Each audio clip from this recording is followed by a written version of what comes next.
if we are offering our prayers, but we do not know the fiqh of the prayer. For instance, I'll give you one or two examples. If we are praying our salah, in our salah we recite Subhanaka Allahumma wa bihamdika wa tabarak asmuka wa ta'ala jadduk wa la ilaha ghayruk. A'udhu billahi minash shaitanir rajim. Bismillahir rahmanir rahim. Alhamdulillahi rabbil alameen. You know, a lot of people say that. If you say to them, how are you?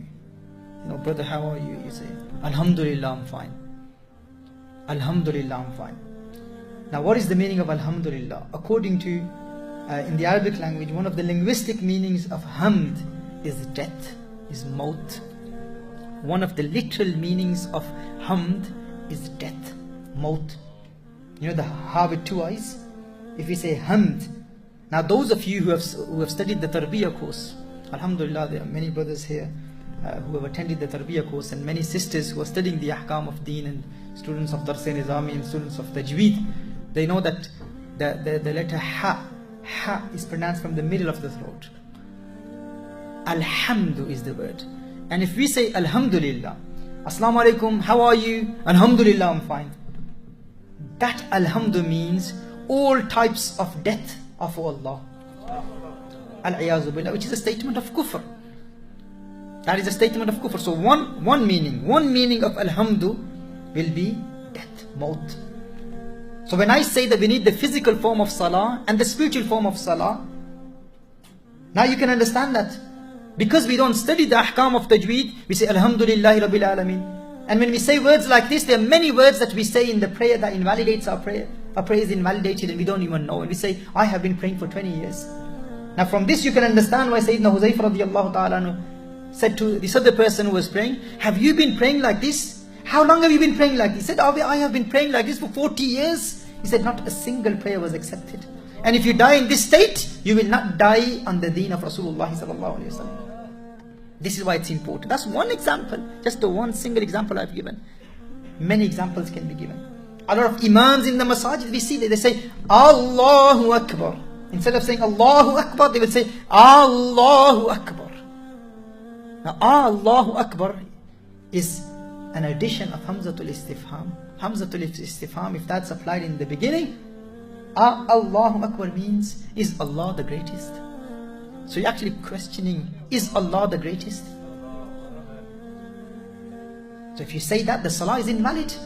Because you're saying, is Allah the greatest? Instead of saying Allah is the greatest, we are saying, Allahu Akbar. And then we stretch the word and we say, Allahu Akbar. That invalidates the prayer. Or if someone says Allahu Akbar, invalidates the prayer, changes the meaning. Allahu Akbar, that changes the meaning.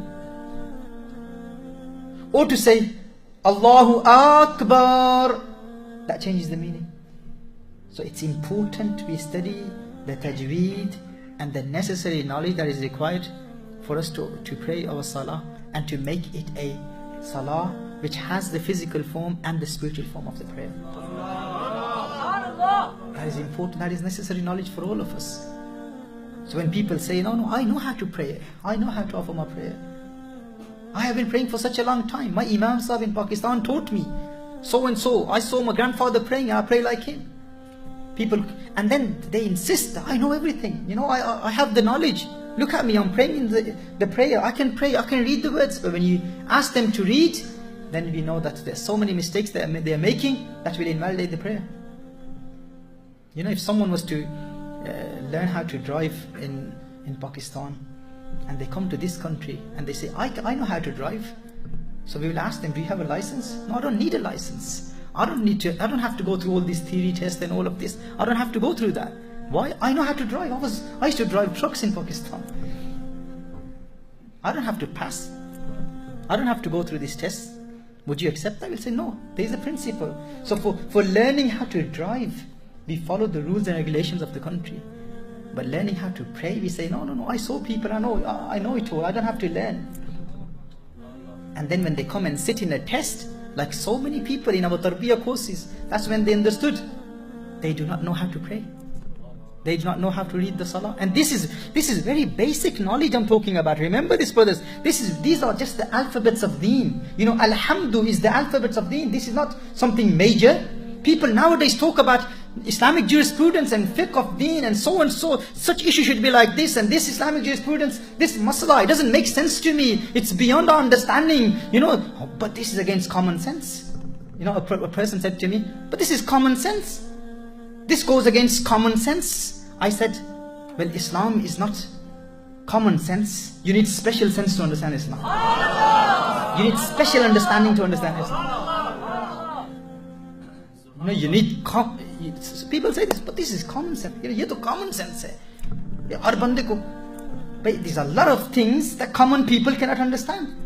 So you need special sense to understand the deen. The physical form of salah and the spiritual form of salah. The body of salah and the ruh of salah. So what is the body of salah? The body of salah is to offer the prayer with the ahkam of Tajweed, and also to offer the prayer according to the sunnah of Rasulullah sallallahu alaihi wasallam. That is the body of salah. And the ruh of salah, what is the ruh of salah? To concentrate throughout the prayer. To concentrate throughout the prayer. To think about Allah Jalla wa Ala. To imagine, to envisage that I am in the court of Allah Jalla wa Ala. I am communicating with Allah subhanahu wa ta'ala. That is the ruh of salah.